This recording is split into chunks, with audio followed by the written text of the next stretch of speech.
And we got a whole message about that. You know what the Wimple's job is? Is to get you to say this: I must be losing my mind.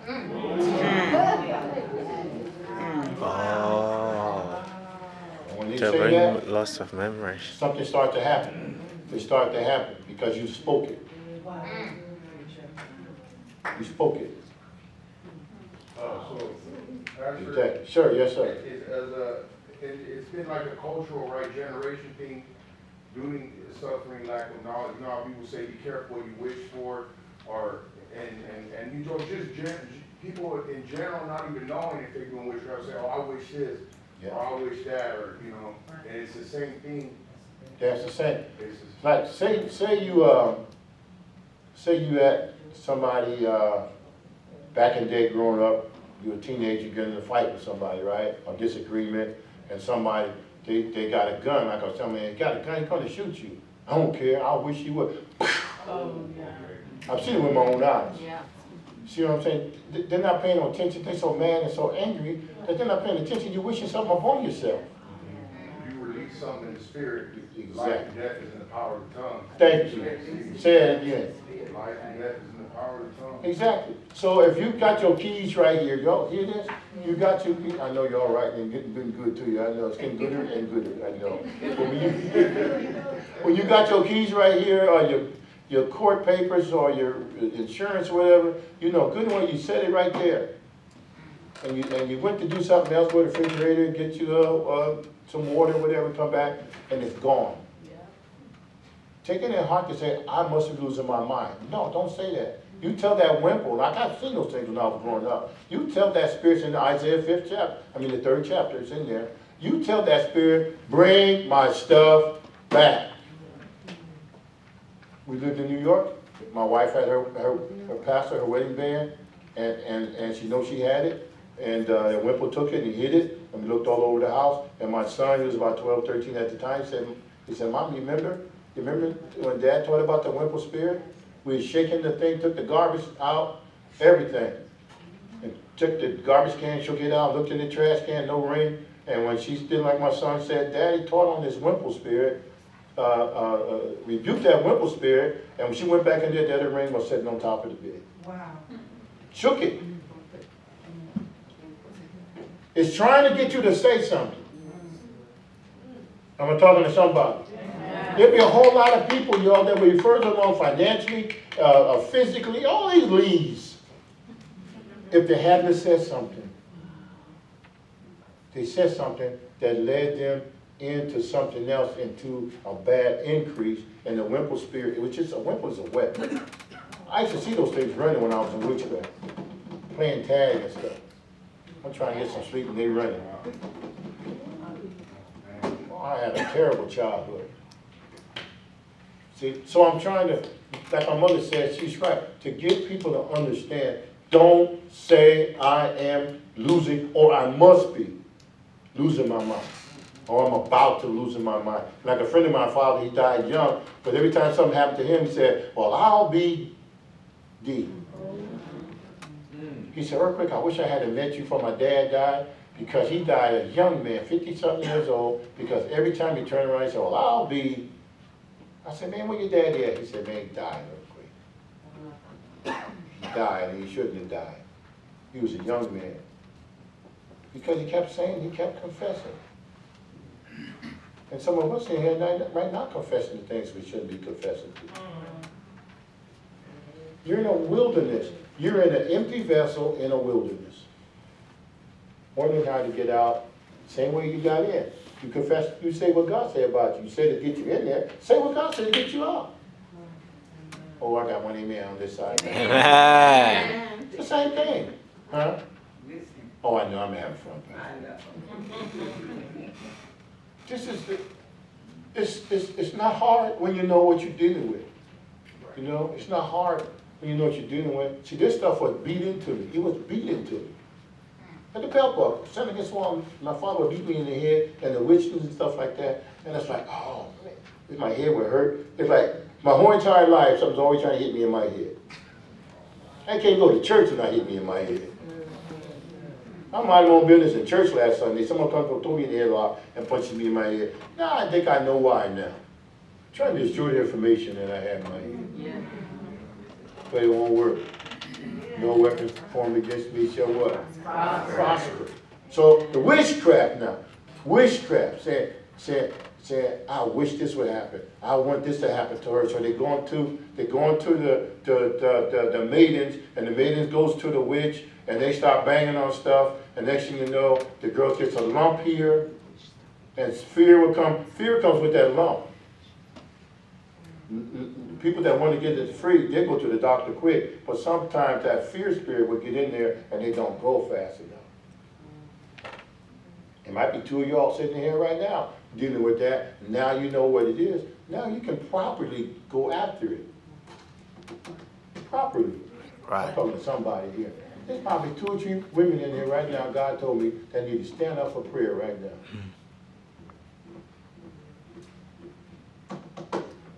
Amen. Wow. Because you've been under attack. I know you're in there because God told me you're in there. See? I know you're in there because God said there's 3 women who are dealing with Azeb. Azeb is a spirit. It's in the Bible. I didn't put it in your Bible. It's there. It just took the person that was in it to know how to deal with it. And God said you need to come down. I have my wife and the prophetess right there to come down. Come on down to the front. We're going to deal with this. Amen? We want to deal with it. God wants y'all. He wants you free. Come down there. This is serious. And if you know someone who's dealing with that, you want to stand for them, stand for them. Come on, stand for them. Anoint their head, in their head with oil. Like you said, this is a real evil entity that witches use every day of the week, somewhere on this planet.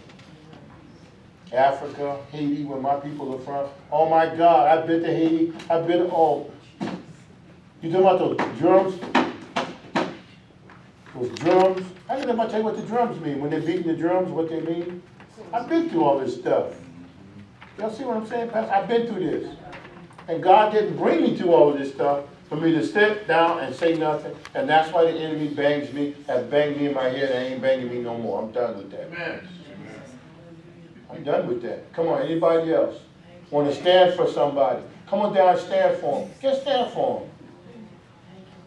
You're standing for that the righteousness of God, the healing virtue of God will fall upon them, and you're coming against that spirit of fear, because God has not given us what? A spirit of fear, but what? Power and what kind of mind?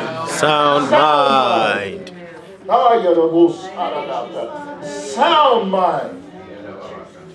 Matter of fact, God told me to tell, if you can, please stand. Everybody. Everybody is standing. Because here's the thing. That spirit will try its best to get a hold. Amen? Just watch this now. Let me read something to you. Jeremiah 23:12 says, wherefore their ways shall be unto them as slippery ways in the darkness. Yeah. See, this Azeb is like it's going to try to slip in on you where you cannot see it coming, blindsided because my people destroy for lack of knowledge. But the good thing, many are the affliction. What God is saying, you are not cursed.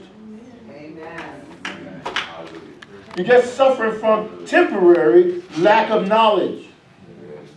God's women, my God, Pastor, God's women should not have to be suffering this. That's right. I know that. These are God's women. I know that. No offense to the women in the world, the prostitutes and the drug and the heroin addicts. They ain't covered under the blood like y'all are. That's right. Thank you. That's right. And we shouldn't have to be sitting here watching our women die 40, 50, 60 years old because they didn't know what's happening and the witches sit back laughing. They ain't laughing now though. Bet you ain't laughing now. Because it's a thing called the astral lineage line. Anybody know what the astral lineage line is? An astral lineage line is what we use to travel when we leave our body and go places. It was a underground railroad, so to speak. Wow. We could travel places and wind up here and there. And what happened, a witch can come to your church and sit there and listen and be just as mad when you preaching the gospel, but just as happy when you ain't. Now y'all don't hear me. Sitting in your church. Sitting in your church and have what they call a witch's spot on them. And part of their body as hard as this. It's called a witch's spot. I don't want to tell you too many secrets because y'all, somebody may not want to hear all of it, but it needs to be told to the church what's going on. Y'all pray. Go ahead, pray for them, please. Everybody extend your hand this way because it's time to put a stop to this. God don't want this to happen to his people. Okay, y'all can sit down, yes, y'all. Just put your hands this way. Y'all can take your seat. But God don't want this happening to his people. Hallelujah. That's right. This God's people. Too many of God's people dying from cancer and everything. Thank you. It's people. We don't have the knowledge. See? This is people, y'all. I'm talking about the girl on the corner that don't know Jesus. That's right. And most of them don't even have it. Why they don't have it and God's people have it? I'm not trying to compare apples and oranges, but how come, you know why? Because the devil hates God's people, and he's trying to take you out early. But you know that most of them don't have the knowledge of how to fight. So what God does, he raises up people like myself that was a low-down, dirty sorcerer. Could care nothing. I couldn't care nothing about you. I couldn't care nothing about you. Nothing did I care about people. Nothing. But when God saved me, he gave me love. He said, go after the people that don't understand stuff. Go after them. Teach my people. Show them in the Word. Well, they can't argue with you because it's coming right out of the Bible. You can't argue with it coming out. Well, you can. But you shouldn't argue with something that's coming from God's throne right to you. The name of it. Look at God's precious women. Like y'all, all precious. Why they got to, you see what I'm saying? Why they got to suffer? Shouldn't have to. No. No, no, no, no, no, no, no, no, no, no, no. These are God's women. Hallelujah.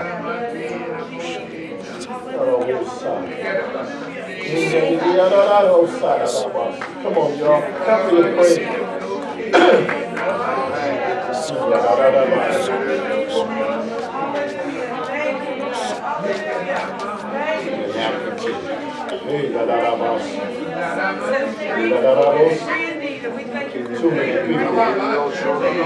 Too many people gone before their time. In the house. In God's house. Many pastors. That's how we teach you. Yeah. Thank you. Yes. One more. Come on, let's praise him together, y'all. Come on.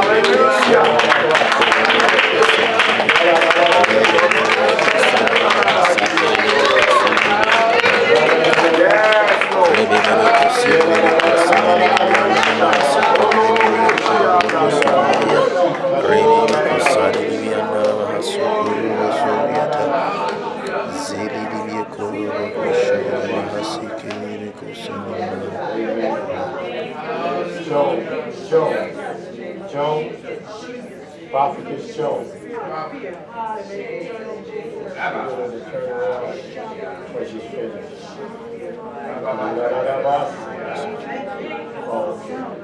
Get some napkins. Give some napkins. The box. Give it to them. Get out of old post.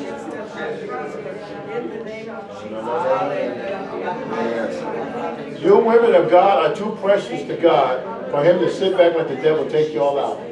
That's right. Too precious. It's too precious. Thank you, Jesus. Put that back there. Put that back there.